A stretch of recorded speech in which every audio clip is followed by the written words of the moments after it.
que se fue a emplear con Micaías, ¿se recuerda?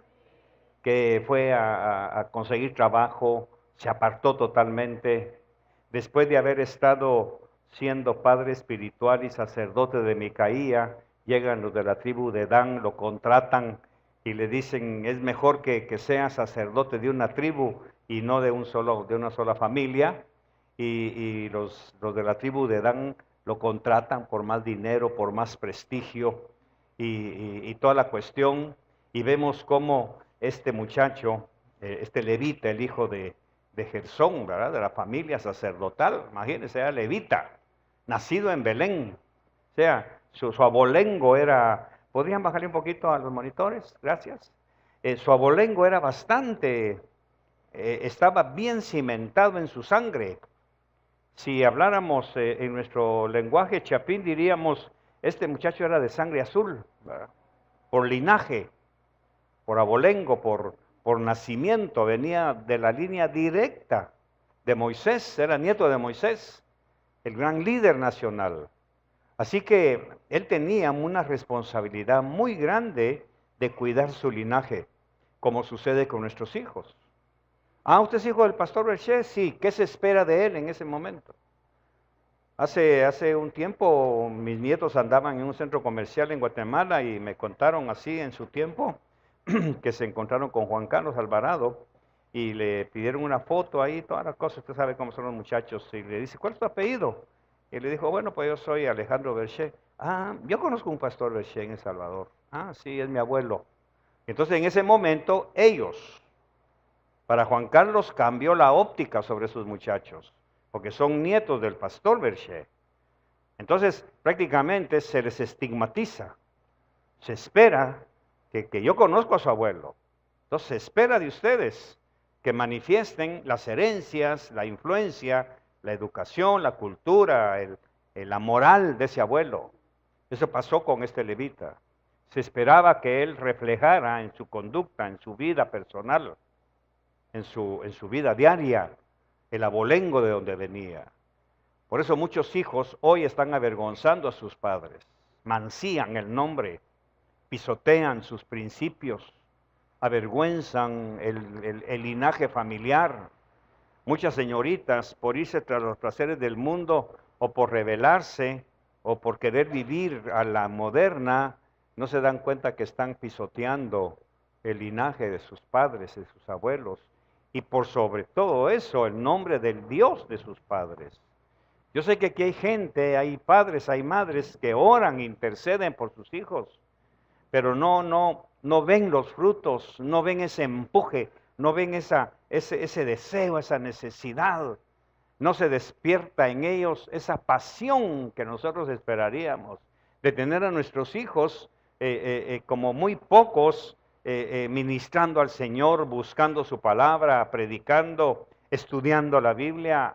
Hay que sacudirlos en la mañana, despertarlos, recordarles que lean la Biblia, por lo menos para mantener nosotros una vaga esperanza de que nuestros hijos están buscando al Señor por sí solos. Yo sé que aquí frente a mí hay hombres y mujeres que sufren porque sus hijos no responden a ese deseo, porque todos sabemos que la mejor herencia que un padre, que una madre puede dejarle a sus hijos es la fe en Cristo. ¿Por qué? Porque sabemos perfectamente que lo normal no es que un padre entierre a un hijo. Lo normal, bíblicamente hablando, es que los hijos enterremos a nuestros padres. Cuando un padre entierra a un hijo, hay algo que está mal allá dentro de esa familia. Cuando un padre, una madre entierra a un hijo o una hija, hay algo que está sucediendo y que merece la pena estudiar qué pasó, qué sucedió, qué pasó en el ínterin, qué conductas escondidas podrían haber habido para que ese hijo se haya ido antes. Porque está decretado por la palabra que somos nosotros los padres los que enterramos a nuestros hijos. Entonces, lógicamente, en el mundo cristiano hay mucho dolor, hay mucha angustia y hay mucho clamor también.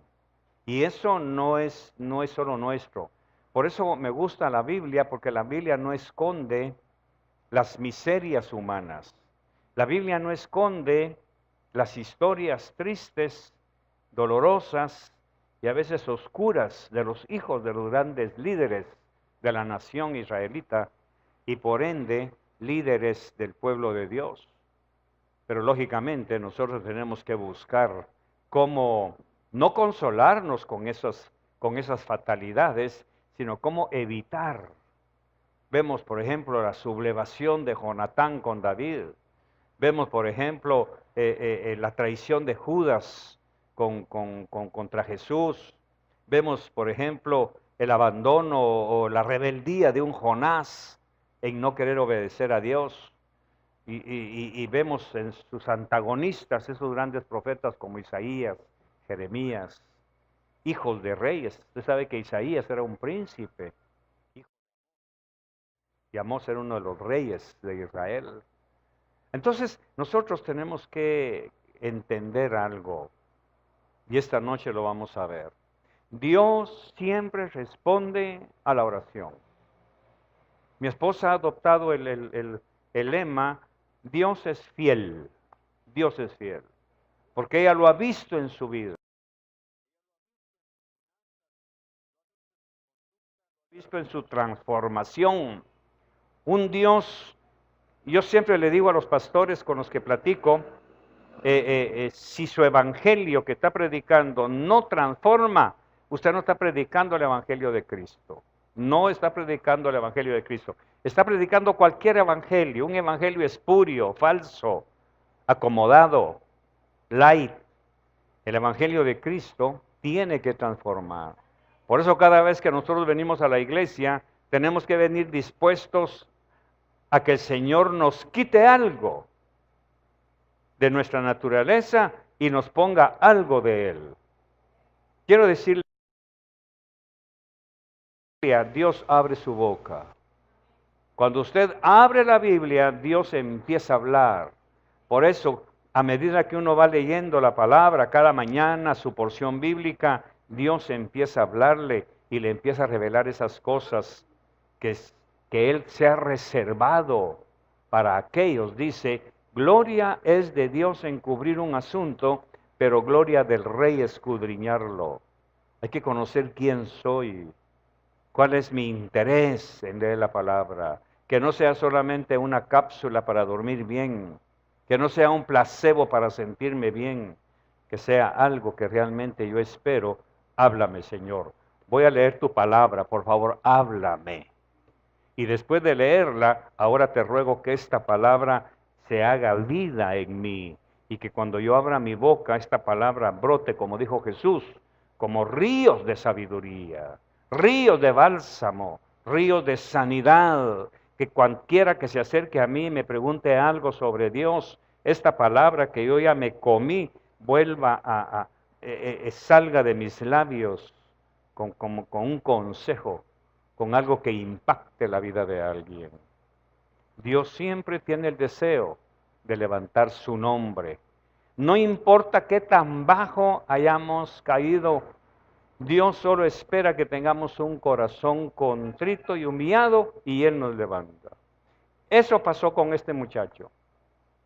No nos dice la Escritura en qué momento abrió los ojos. Después de haber sido llevado hasta los niveles más bajos, hasta después de haber llegado a los niveles más carnales, de haberse olvidado como levita del mandamiento que prohíbe inclinarse ante dioses ajenos, él hizo exactamente lo que prohíbe la Biblia. Hizo exactamente lo que prohíbe la palabra. No te harás imagen de ninguna clase, ni de lo que hay en el cielo, ni en la tierra, ni debajo de la tierra, y eso fue lo que hizo él. Los danitas se hicieron ídolos y vino él y les empezó a quemar incienso, incensando dioses falsos, orando a los dioses falsos. Por eso la Biblia nos da detalles de que cuando los danitas andaban cerca de la casa de Micaía, dice la Biblia, oyeron la voz de alguien que oraba. ¿Y quién es ese que está orando? Porque supuestamente en ese tiempo no habían sacerdotes del Dios Altísimo, solo eran sacerdotes paganos. Y la pregunta es, ¿quién es ese que está orando? O sea que en la oración de Micaía, de este muchacho, Jonatán, había algo divino, había como un relente. Por eso hay tantas historias de los que se convierten a Cristo después de años de andar en el mundo. Un corito cuando pasan allá enfrente, de repente se les despierta aquella nostalgia que estuvieron en la escuela dominical. Se recuerdan cuando fueron niños y estaban en la iglesia mientras su mamá hacía sus vigilias o sus ayunos o venía a sus cultos. Él fue niño y estuvo en la sala cuna y se paran enfrente y se empiezan a caminar oyendo aquella nostalgia o con nostalgia aquellos coros, aquellos cantos de su niñez. Entonces, lógicamente, Dios siempre está tocando a la puerta. Yo toco la puerta esperando que le abramos. Y eso pasó con Jonatán. Dios no va a permitir que aquellos que han estado en las oraciones de los padres se queden sin respuesta. Primer libro de Crónicas, así como estamos, capítulo 26, verso 24. Dice en el nombre del Padre, del Hijo y del Espíritu Santo. Vamos a ver el verso 20. Y los levitas, sus parientes, estaban a cargo de los tesoros de la casa de Dios y de los tesoros de los presentes consagrados. Oiga, lea bien. Y de los levitas. Nuevamente el pueblo de Israel, después de haberse quedado sin jueces, después de su episodio, después de sus épocas de oscurantismo, después de la muerte de Sansón, ¿qué registra la Biblia? Cuando muere Sansón dice, y no había juez en la tierra, y cada quien hacía lo que bien le parecía. Omar, cayó un espíritu de anarquía espiritual. Cuando un pueblo ya no tiene un pastor, cuando una familia ya no tiene pastor, cuando una persona ignora a su pastor, en ese momento corre el riesgo de que el espíritu de anarquía vaya a su corazón y él empiece a hacer lo que bien le parece. Lo que Dios tiene para una nación en un sentido macro, Él lo va apretando poquito a poco para convertirlo en algo micro. Empieza por una nación, luego por una tribu. De la tribu le dijo a Moisés, de toda la nación, sepáramelas por tribus. Ya están separados. Y ahora, Señor, ahora de las tribus, sepárame familias. Ya están las familias. Ahora de las familias, ahora sepárame por sus casas. Bueno, pues de las familias ya están las casas. Y ahora, Señor, ahora apártame a Coré. De lo macro a lo micro. Y usted sabe lo que pasó con Coré y su séquito, ¿verdad? Se los tragó la tierra. Entonces, lo mismo sucede hoy. El Señor primero trata con una nación, luego va a tratar con tribus, apellidos, luego va a tratar con casas. Ya hemos visto a través de los estudios de los jueves que para Dios una casa es una generación, luego viene una familia y luego viene un individuo. Eso lo hace Dios para que nosotros empecemos a ver cómo la onda expansiva del pecado o del juicio empieza a apretar y uno dice, esto ya me va a alcanzar. Esto ya viene contra mí. Y es lo que Dios usa para provocar arrepentimiento. Pero lógicamente nosotros somos tan ignorantes o tan rebeldes que, como decían las ancianas de antes, ¿verdad? Estamos viendo la tormenta y no nos arrodillamos. Estamos viendo que viene la crisis, viene el desempleo, viene la maldad, viene la pandilla, viene todo y no hacemos nada por detenerlo nosotros hasta que nos hundimos o nos hunde la situación. Y entonces empieza el ay. Y recuerde que en la Biblia hay 7 ayes.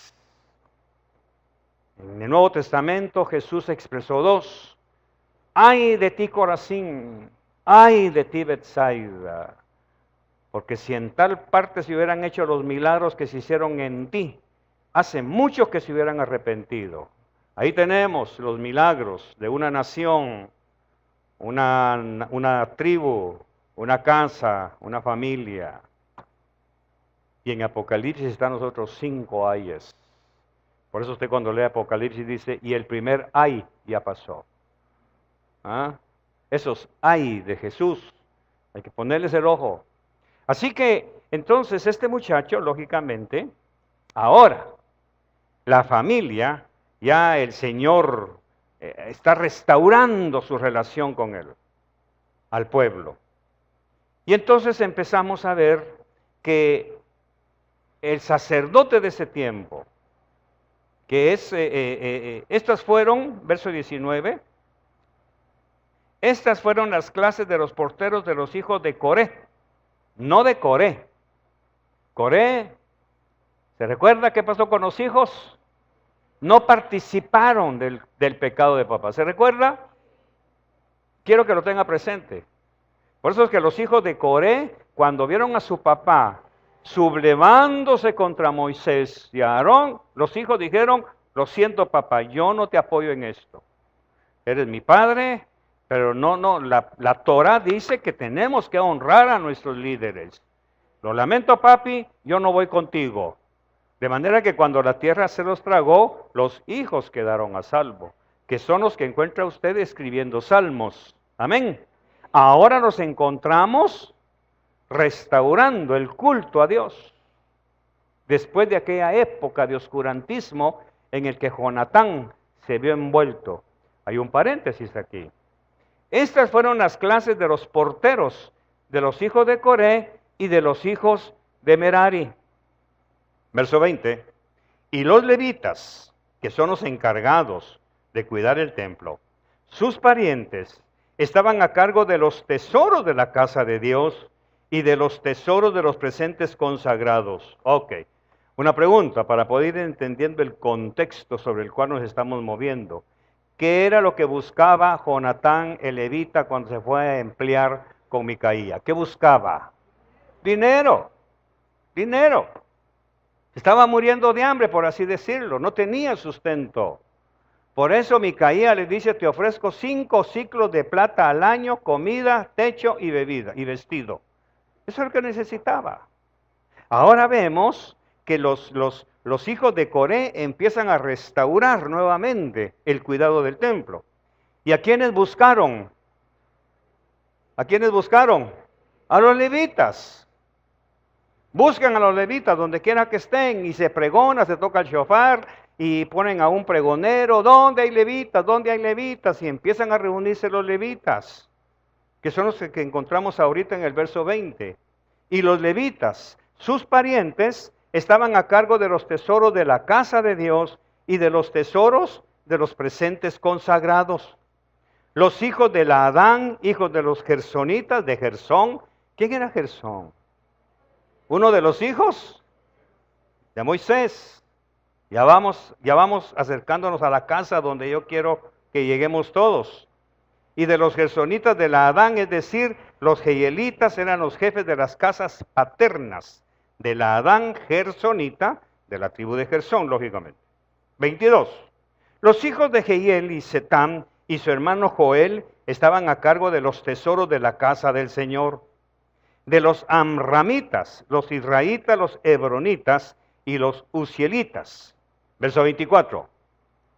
Sebuel, hijo de Gersón. Hijo, ¿era quién? Sobre. Muy bien. Entonces aquí ya nos vamos a la genealogía. ¿Quién es este Sebuel, hijo de Gersón, si Gersón solamente tuvo 2 hijos? Jonatán y Merari. ¿Quién es este Sebuel? Buena pregunta, ¿va? Usted no lo va a encontrar en ninguna genealogía.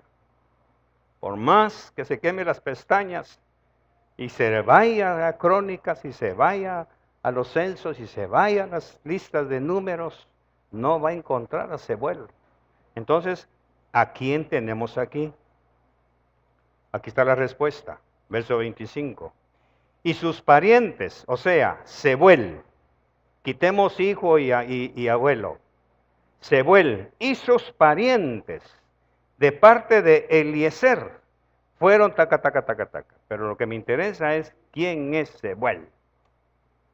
Entonces, buscando lógicamente una explicación más detallada de la Biblia, resulta que Sebuel se pronuncia Shebuel. ¿Tal vez me lo ponen? Shebuel. Shebuel. Usted ya aprendió que la terminación el, ¿a qué se refiere? El Shaddai, el Adonai. ¿Sí? ¿Sí? El Rafa o Rafa el. Entonces, él significa Dios. Shebu significa en hebreo el que se vuelve a Dios. ¿En qué momento el Señor hizo un milagro en la vida de este muchacho? Para que regresara a los caminos de Dios. De tal manera que ya no menciona al Jonatán. ¿Aló? Ahora lo menciona por su nombre nuevo. Shebuel. Y miren nada menos dónde lo puso. Regresemos al capítulo, a Crónicas 26-24. ¿Dónde lo puso? Sobre los tesoros. Dios había visto el anhelo de este muchacho, de buscarse un trabajo, de no quedarse ocioso, de tener algo que generara ingresos para su familia. Ahora vemos la otra cara de la moneda. Recuerde que la palabra tiene 4 lados. Y lo que estudiamos el domingo fue solamente un lado. Ahora vamos al otro lado de la moneda. Dios conoce los anhelos de sus hijos. Diga gloria a Dios. Dios sabe por qué es lo que están soñando sus hijas. Aunque estén cometiendo errores, aunque estén haciéndolo sufrir, aunque lo estén avergonzando, Dios sabe que en el fondo de esa joven, de ese jovencito, de ese caballero, de ese muchacho, que aparentemente es frío, es carnal, es lo que sea, él está buscando cómo desarrollar su propia visión, solo que a su manera. Y esta es la invitación de Dios a que no desmaye en la búsqueda del rostro del Señor, que al fin de cuentas Él se va a encargar de transformar a su hijo, a su hermano, a su pariente, a su esposo, porque Dios sabe que el ser humano, Él nos hizo así. Él nos hizo soñadores por excelencia. Él nos hizo buscadores de metas. Claro, hay unos que son indolentes, pero no hablo de ellos. Hablo de los aguerridos. Hablo de los apasionados. Hablo de aquellos que llegan incluso a olvidarse de Dios con tal de alcanzar sus metas. Eso pasó con este levita. Y en algún momento de la historia que no nos dice la Biblia, y le voy a explicar por qué después, en que aquel Jonatán, que andaba buscando riquezas y que perdió su moral, que no le importó embarrarse con el lodo de la indiferencia, en el fango de la idolatría y todo con tal de mantener sus finanzas. Ahora viene Dios y lo transforma y despierta en los hijos de Coré una necesidad. ¿Dónde están los levitas que son los encargados? Porque nosotros como hijos de Coré, que no pertenecemos a la tribu de Leví, no podemos entrar al templo. Ellos tenían presente lo que le pasó a su papá. Y si nosotros ponemos un pie en las gradas del templo, acordate lo que le pasó a mi papá. Yo no quiero que la tierra me trague. ¿Y quiénes son los encargados de entrar al templo? Solo los levitas. ¿Dónde están? Y encuentran a Jonatán, que había andado ¿por dónde? Voy a decir un chapinismo. Se andaba echando su colazo allá por las miasmas del pecado. Encuentran a Jonatán o a su Jonatana que andaba a saber por dónde, viviendo pero de una manera indiferente, mancillando su apellido, pisoteando los mandamientos de Dios, pero era levita, pero era de la tribu de Leví, pero era hija o hijo o nieto de un siervo de Dios. Por eso la Biblia nos manda orar sin cesar, no desmayéis, que tarde o temprano el Señor responderá. Tarde o temprano, parece que no, ya el pábilo se está humeando, pero mientras no lo maten, por eso dice el adagio del mundo, mientras hay vida, hay esperanza. Por eso la Biblia habla al profeta, mientras se dice hoy, mientras se dice hoy, en quietud y en confianza será vuestra esperanza. Si su esposo cayó en situaciones vergonzosas, ore, clame, pida, al que toca, al que pide, al que llama, se le responderá. Entonces, esas son las cosas que no entendemos en el reino de Dios. ¿Cómo es que este Jonatán, después de haber andado en el mundo vendiéndose al mejor postor, adorando ídolos, porque era la única manera de trabajar? A mí me asustó hace años cuando yo estaba iniciando mi caminar cristiano allá en Guatemala, bajo la tutela del doctor Ríos, y me enteré que un hermano trabajaba en la cigarrería. Y para mí eso, con el legalismo que me habían inyectado, eso era para mandarlo al infierno. Para decirle, renuncie, usted como cristiano no puede estar fabricando cigarros, porque la gente se está envenenando y usted está participando. Pero aprendí algo, ¿por qué lo tiene Dios ahí? ¿Por qué no lo saca Él? ¿Por qué en lugar de sacarlo más lo iban aumentando el sueldo y todo? Hay un propósito. Hoy, 30 y pico de años después, entiendo. Dios sabe por qué tenía los sapos bajo las piedras. ¿Hay algún sapo por aquí? Aquí hay uno. ¿Va, Nora? Dios sabe. No podemos juzgar. ¿Por qué permitió que este muchacho mancillara el nombre de su abuelo Moisés? En algún momento, mira tú, de la tribu de Leví, sí, pero de la tribu de Leví, ustedes vienen de Aarón. Porque Leví viene de Aarón. Automáticamente cualquier judío al ver el apellido, ¿hacia dónde se remonta? Omar. A su génesis, a sus ancestros. Igual que aquí. ¿Usted de dónde es? De Chalate, como lo ven canchito y ojos azules, ¿va? Mire, ¿usted es gringo o es de Chalate? Porque ahí están los de ojos azules. No, de Chalate está. Bueno. ¿Y su apellido? Y a dar apellido. O sea que usted es fulano de los de Chalate, sí.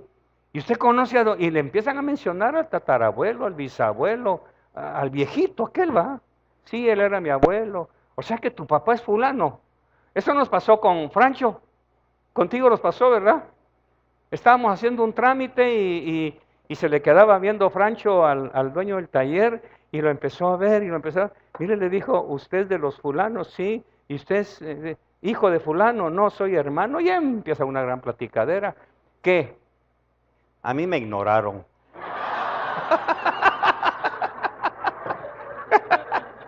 Me metí la mano a la bolsa y me fui, ni modo.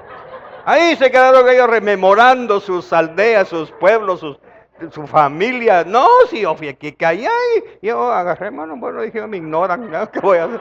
Bajé los hombros.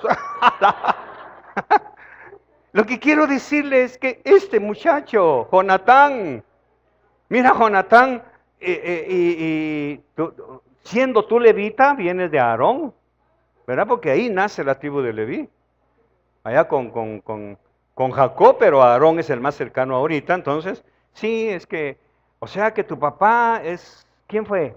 No, mi hermano es Gersón. ¿Y tu papá? O sea que tú eres nieto de Moisés. ¿Y qué estás haciendo adorando ídolos, muchacho? Es que no hay otro trabajo. No hay nada que hacer. No encuentro dónde llevarle comida a mi familia.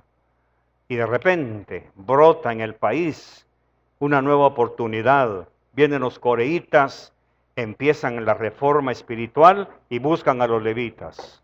Y allá donde estaba Jonatán adorando ídolos, incensándolos y todo, oye tú, te andan buscando los levitas, ¿ya te presentaste al censo? ¿Ya fuiste a hacerte presente? No, ¿quién nos anda buscando? Los de los coreitas, los de Coré. ¿Y qué pasó? Que en Jerusalén vuelven a levantar el culto a Dios y dice que todos los levitas, y llegan, muchacho, en ese caminar como el hijo pródigo. ¿Dónde abrió los ojos el hijo pródigo? Cuando estaba pidiendo comida de cerdos y no se la daban.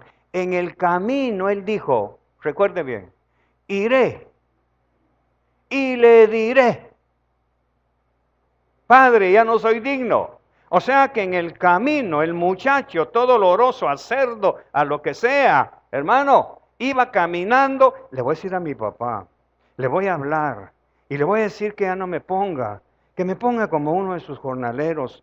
No, mejor le voy a decir esto. Él fue pensando. Ahí es donde el Espíritu Santo empezó a trabajar en el alma de este muchacho. Él no sabía cómo lo iba a recibir papá. Él no sabía que hay un buey engordado, no sabía que habían zapatos, ropa limpia, no sabía nada. Él va craneando su presentación. Eso haber pasado aquí. No lo dice, pero creo yo que así pasó. Él fue pensando, bueno, Coré me va a preguntar, y si me pregunta dónde he andado, pues le voy a tener que decir, ¿verdad? O sea, que el sello de este levita era cuidar dinero. Y ahí está precisamente donde lo ponen como oficial. Pero ¿qué pasó? Que en el transcurso, Jonatán es transformado, es cambiado, ¿ve? Aquel muchachito que nos dio dolores de cabeza cuando andaba con sus amiguitos que eran canela fina y se salían de la escuela dominical y aquí que allá, ¿verdad? Y ya lo identificaron, aquel Jonatán, hermano, que nos sacaba canas verdes, de repente, ¡pum!, aparece cantando alabanzas. Ya no era el cipote, estate quieto, cipote. ¿Dónde andan los maestros de escuela dominical allá en la universidad, en San Miguelito, buscándolos por todos lados? De repente aparece, ¿quién?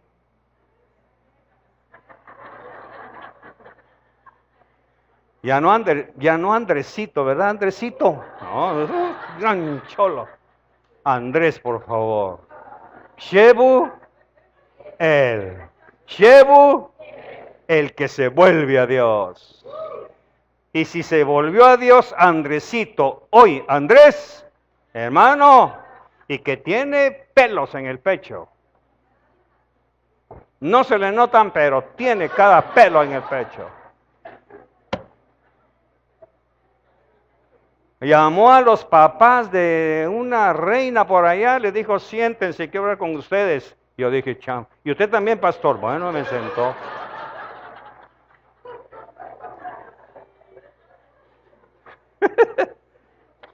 Y todos esperando a ver qué nos iba a decir Andresito, hoy convertido en Shebuel. Quiero decirles que esa muchacha me gusta y que desde hoy me comprometo a casarme con ella cuando me termine de graduar. Sé que me falta mucho, pero no me la toquen. ¿Oyó, papá? Y Saulito dijo, sí. ¿Y usted, mamá? También. Lo único que preguntó el papá fue, hija, ¿tú qué dices? Ay, yo sí. ¿Quién iba a decir a que aquel Andresito que andaba por todo? ¿Quién fue su maestra? Usted fue su maestra, ¿verdad? Ahí está, ellas no me dejan mentir. Les costó, ¿verdad, hermano? Ahí están sus maestras. Hoy convertido en Andrés. Y muy pronto, don Andrés, por favor. Se lo está ganando a pulso. Shebuel, hijo de Gersón, hijo de Moisés, era oficial. Voy terminando. Después de haber pisoteado los mandamientos de Dios, después de haber descendido al fondo del fango, después de haberse humillado, poniéndose al servicio de gente pagana e idólatra, no sabemos cuándo ni cómo, pero la Escritura nos muestra que aún para el más pecador de los hombres hay esperanza. Diga conmigo, gracias Señor, gracias. Todavía está abierta la puerta de la gracia. Esa puerta sigue abierta de par en par. Por eso si su hijo todavía le hace berrinches, no quiero ir a la iglesia, que no me gusta el pastor como grita y le pone el dedote a uno, nada. Usted va a la iglesia, mijo. Aunque le ofrezca pollo campero y toda la cosa, pero usted tráigalo. Cuando un hombre o una mujer está dispuesto a postrarse y humillarse, hay esperanza de salvación de su alma. Eso pasó con este muchacho. Cuando llamaron a los levitas para darles la obligación y el cuidado del templo, algo revivió en él. La esperanza de estar en la casa de su Dios. El deber de honrar a su abuelo Moisés. El deseo, la pasión de honrar la memoria de su padre, de Jonatán, de aquel que humilló la palabra, el que humilló a Moisés. Ahora lo encontramos convertido en Shebuel, el que se vuelve a Dios. La Escritura es tan generosa que ahora que aquel joven inexperto, insolente, le ha cambiado nombre, lo encontramos cuidando los tesoros de la casa de Dios. ¡Qué privilegio, hermano! Que le han entregado la llave. Usted sabe que no era una alcancía. Cuando leemos allá, cuando aquel sumo sacerdote metió a su yerno, ¿se recuerdan? No recuerdo el nombre, que cuando llegó Nehemías, y este Zambalat, ¿y Zambalat qué está haciendo aquí? Sí, es que su suegro le dio donde vivir, saquen a este, porque este es el cuarto donde se guardan las ofrendas de Dios. Habían sacado el incienso, la canela, la leña, todo para darle espacio. Entonces, ese es el cuarto que le han dado a Shebuel ahora. Aquí está la llave, tú vas a ser encargado de cuidar los tesoros de la casa de Dios. Ahora el Señor le da la oportunidad de volverse a su Dios, al Dios de Gersón, al Dios de su abuelo Moisés. Ahora aquí viene algo interesante. La Escritura no nos da muchos detalles sobre los hijos de los grandes hombres de antaño, porque viéndolos a ellos, ¿a quién vemos, hermano? A nosotros. ¿Dónde hemos andado nosotros? Ahí está, un machucón en el juanete. ¡Ay, pues no me recuerdo de esos años oscuros de mi vida!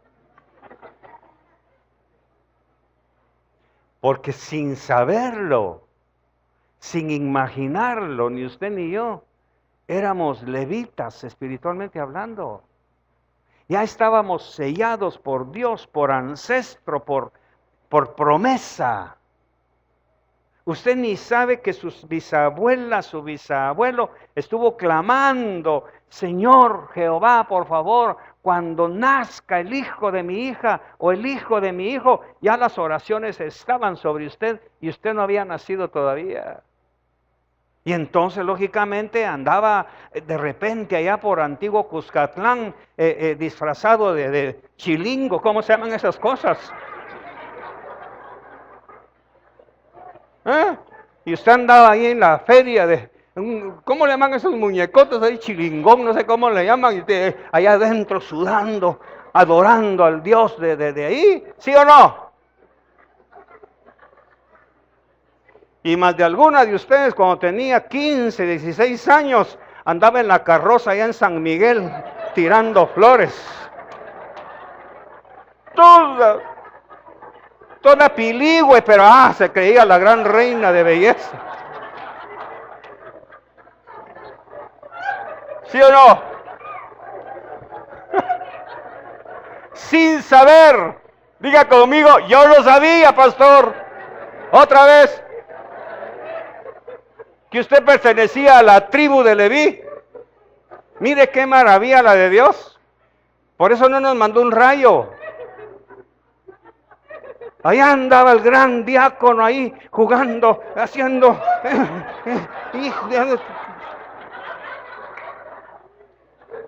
Y el abuelo ahí, mi hijo, acordate de Dios. Este es mi Dios, mire, mire. Pelado ahí, verde, azul, rojo, con la gran pintura, con el gran gorro ahí a las 10 de la noche en el estadio. Matalo, quebralo, que allá. Y Dios decía, esa pasión quiero para mi casa. Solo voy a dejar que metan el gol y te llamo.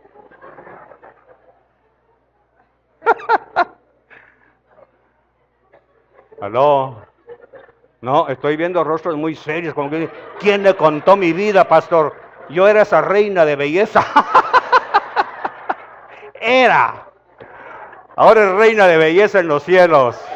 Ahora los ángeles dicen, miren, esa es mi reina, qué preciosa. Ya no está piligüe, pero ya todavía es reina, gloria a Dios. Amén. Así pasó con Shebuel. Él no sabía que un día Dios iba a redespertar.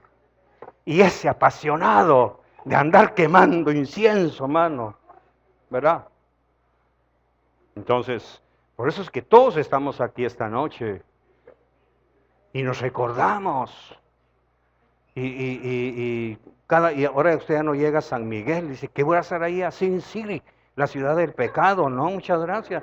Pero si es de Choto, pues sí, pero ni que sea de Choto, no quiero eso. Porque quedó hasta aquí. ¿Sí o no? ¿Ah? Esa es la maravilla. Si yo les contara dónde andaba yo, mejor no.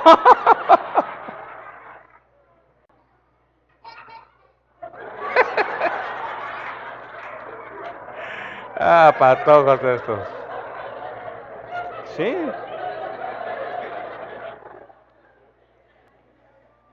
Muy bien. Por eso la Escritura no nos da muchos detalles, porque viendo a estos jóvenes, nos vemos a nosotros mismos. Esa es la realidad.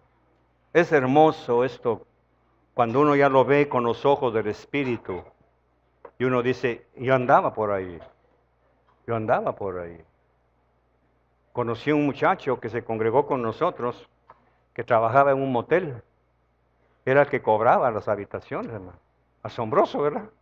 Y después cantando coritos. Imagínense. Entonces, Dios nos mete a nuestros hijos. ¿Qué pensaría mi mamá cuando yo andaba ahí todo turuleco, hermano? ¿Qué pensaría cuando desde el viernes me iba de salvavidas al puerto? Orando, se guarda mi hijo, cuídamelo. De las tiburonas y los tiburones, hermano. Como apenas era de presumido yo. Imagínense. Era, gloria a Dios, hoy soy Shebuel. Me volví a mi Dios, hermano. Hoy quiero dar una bendición sobre cada padre que está aquí y que lleva un pesado dolor en su alma por el hijo que se ha descarriado. Quiero orar por ustedes que han llorado porque sus hijos se han ido a un santuario pagano o su hija está en caminos equivocados. Hoy quiero orar por sus hijos para que se vuelvan de sus malos caminos, que salgan de ese fango del pecado y que se vuelvan a su Dios. Porque una cosa es segura, papá y mamá, ustedes han sembrado la buena semilla. Y hay una promesa de Dios que dice que toda semilla que se siembra, especialmente si es la palabra de Dios, no quedará sin fruto. Ese es el final y el epitafio que yo le pongo a esta historia. Hoy quiero orar por ustedes. Porque cuántas veces la mamá de este muchacho Jonatán clamó, lloró por el sacerdocio de su hijo, y él andaba por Dan y la casa de Micaía, vendiéndose para hacer lo que sabía hacer. Él sabía cómo adorar a Dios, pero en lugar de dárselo al Dios Todopoderoso, se lo dio a los dioses falsos, por dinero. Por eso estas historias nos estremecen y uno piensa, ¿hasta dónde bajó? Haga un alto o póngale 2 puntos, ¿hasta dónde bajé yo? Y de ahí el Señor metió la mano y nos levantó y nos puso. Y hoy muchos de nuestros padres, allá en el reino de Dios, déjeme imaginarlo, cuando ven, dicen, ahí está, mira mi hijo, ahí está tu hija, te prometí que tú y tu casa servirían a Jehová, mira cómo está ahora. Qué precioso, Señor, si yo la vi disfrazada de payaso, y mira ahora con su gran bombo y toda la cuestión, y mira, Señor, ¿qué hiciste? Amén. Entonces, un segundo, ¿de dónde lo sacó Dios a usted? De ahí sacó a Shebuel. Y todavía va a sacar más todavía. Por eso esta noche quiero que usted me haga el favor de cerrar sus ojos y me permita como pastor orar por usted. Señor, muchas gracias por esta preciosa historia. Siguiendo tu mandato, Señor, hoy vengo invocando tu nombre sobre la vida de estos padres que están navegando en el dolor, la angustia, la incertidumbre. Mi hijo te honrará, Señor. Mi hija te estará honrando hoy que está caminando en sus propios caminos. Yo te ruego, Señor, que honres esa palabra que sus padres han sembrado en sus hijos. Que honres esa fe de las madres que han doblado rodillas, invocando tu favor sobre sus hijas y sus hijos. Que no queden avergonzadas, que aunque por un momento Jonatán anduvo en los caminos paganos, así muchos de nuestros hijos, y quizá mis nietas andan por caminos que no te agradan. Yo me uno a la necesidad de estos padres, y esta oración la hago sobre mi esposa y sobre mí mismo, para que nos dé la certeza que tarde o temprano nuestros hijos estarán en tu templo. Oro, Señor, por cada padre, por cada madre aquí presente y por todos aquellos que a través del internet van a ver este mensaje. Yo les doy, Señor, una palabra de bálsamo, una palabra de esperanza, una palabra de restauración de su fe. Que no dejen de clamar, que no dejen de llamar, que no dejen de pedir, que tarde o temprano, como tú lo prometes, darás la respuesta a esos corazones angustiados. Y por extensión oro por nuestros hijos. Incluyo a los míos, a Lulú, a nuestros nietos. Tarde o temprano abrirán los ojos y aquella semilla que se sembró cuando fueron niños e iban a la escuela dominical y nos acompañaban a la iglesia, va a haber un redespertar como hiciste con Shebuel, aquel Jonatán que fue transformado en el nuevo nombre y el nuevo hijo. Padre, muchas gracias por esta historia que toca nuestras almas. Ahora papá y mamá, abuela, abuelo, yo quiero que usted levante su mano y haga esta oración en voz alta. Solo diga el nombre de su hijo, de su hija, en su corazón, no lo pregone, solamente diga, Señor, repita conmigo, Señor, ten misericordia. No permitas que mis hijos, mis nietos, mi sobrino, mi sobrina, se aparten de ti.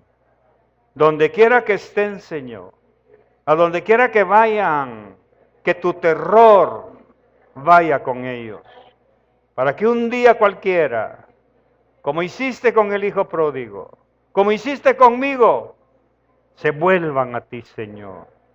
No permitas que el enemigo los destruya antes de que tú cumplas tu promesa de que si creía yo, Señor, mi casa y yo seríamos salvos. Y hoy, con esta palabra y ese testimonio de Shebuel, el ex Jonatán, el que te avergonzó, hoy, Señor, nace una esperanza en mi corazón. Donde quiera que mis hijos vayan, que vaya tu presencia, que vaya tu gracia, que los cubra la sombra del Altísimo bajo las alas de quien yo me he cobijado. Gracias, Señor, en el nombre de Jesús, y te damos esta ofrenda de palmas. Amén.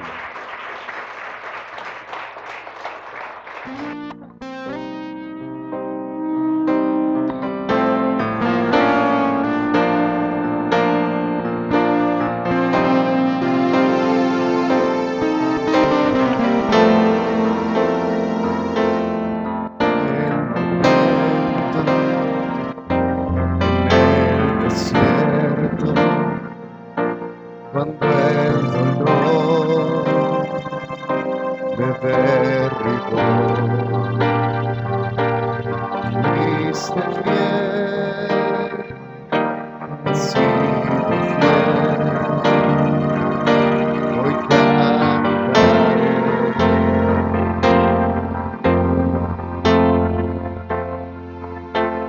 Bueno es Dios,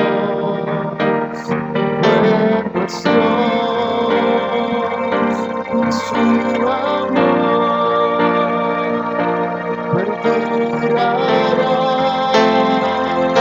en todo ser.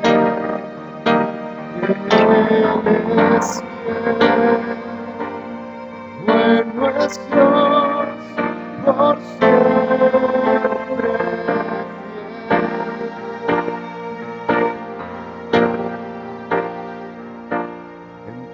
Señor, yo confiaré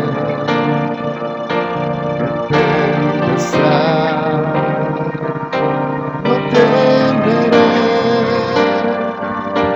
no cambiarás por la eternidad, es quien eres tú.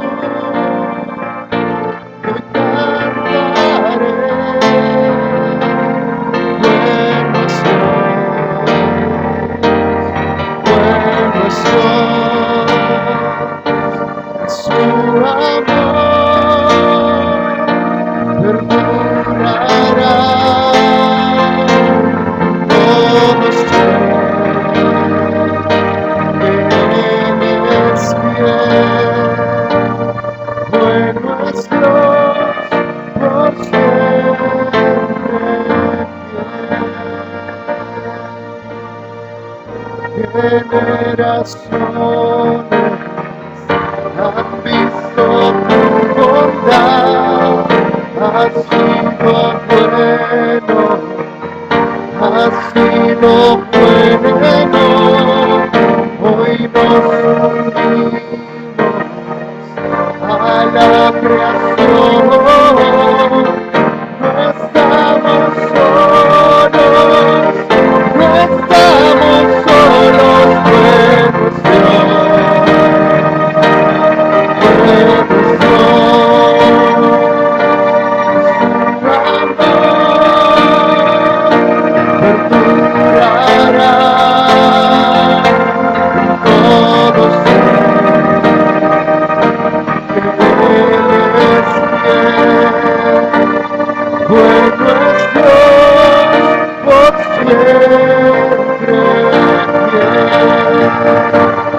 bueno es Dios.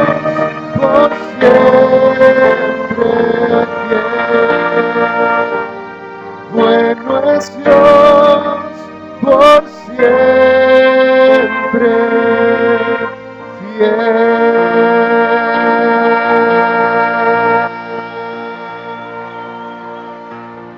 el Señor le bendiga, que tenga buenas